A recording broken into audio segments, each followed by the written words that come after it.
CM बनते ही भजनलाल को लगा बड़ा झटका, मोदी शाह का टूटा भरोसा, जनता ने दिखाया ऐसा आईना, टेंशन में आए नड्डा।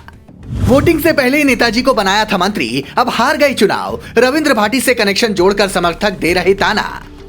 अपनों ने ही दिया हाईकमान को धोखा, गंगानगर, हनुमानगढ़ और बीकानेर के विधायकों के साथ मिल वसुंधरा ने किया खेल। राजस्थान के मुख्यमंत्री भजनलाल को ऐसा झटका लगा है कि वो भी नहीं समझ पा रहे कि करें तो क्या करें।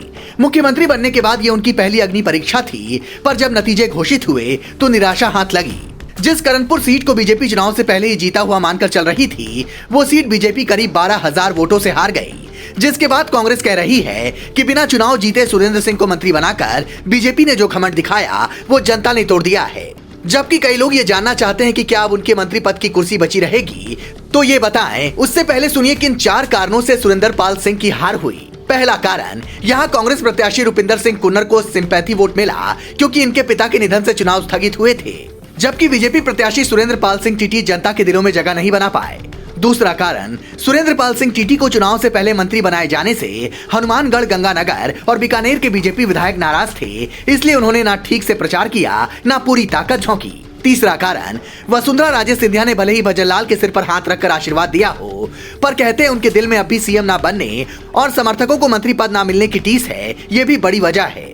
मतलब अपने ही लोग बीजेपी के लिए दगाबाज बन गए। हालांकि सोशल मीडिया पर इसे लेकर एक अलग दावा वायरल हो रहा है, जिसमें कहा जा रहा है कि रविंद्र भाटी को बीजेपी ने पार्टी ज्वाइन करवाने के बाद टिकट नहीं दिया, तो इस युवा ने निर्दलीय चुनाव लड़कर जीत हासिल की और अपना दम दिखाया।